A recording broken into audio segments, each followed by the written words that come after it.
Metod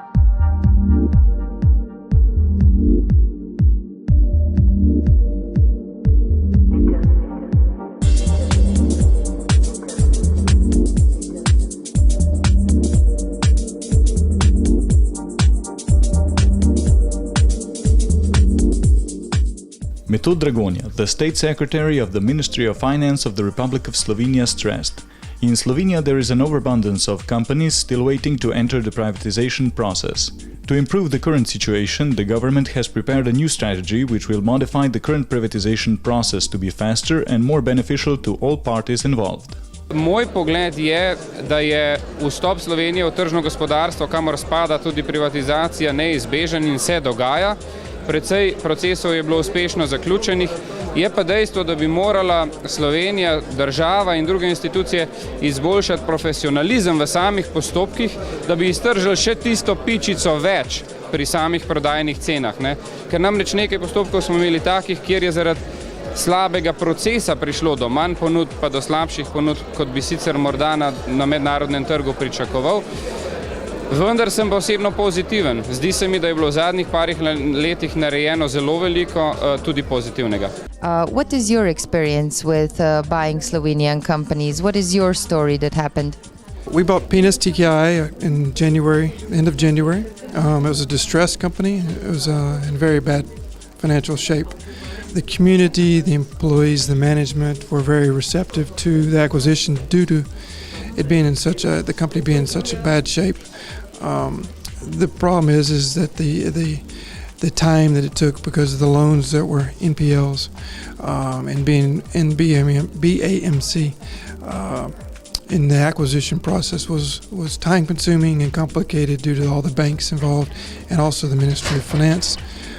But I was very glad to hear today the new strategy from Mr. Dragonja regarding BAMC going to selling instead of just acquiring the loans. And I believe one of the reasons that it took so long for the acquisition to take place is that we were one of the first companies, first loans to be sold.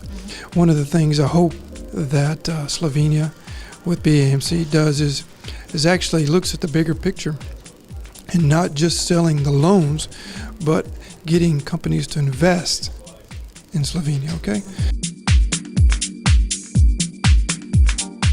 What is your experience with the process of buying Helios, and what is your story? It took quite a long time, more or less 1.5 years to take it over. We already started to be interested in Helios way earlier when we bought Nico. Nico was a very easy deal, it took roughly 6-7 months. It was taken over from Slovenia, the shares. Were just a couple of parties involved, and now we had all these institutional sellers, state-closed sellers, which were like 14, I remember, 14 sellers, so the process took really long. We want to create value. We have increased a lot EBITDA at the company. We have deleveraged the company. That's a very small half of what we had when we took over the company. So the company is now very liquid, very strong. We're doing more acquisitions soon. We paid a high price, 10.3 times EBITDA. But on the other side, we increased and improved EBITDA, even in a difficult time, especially with the Russian crisis, a lot. And Russia is still all over. We feel it in the first quarter. But we are managing the company well. And I think people start to become happy because they see we're going forward. We're creating more Slovenian managers who can do these jobs with us. And we will do a new acquisition, hopefully in the next 12 months outside of Slovenia, and then integrate it into Slovenia.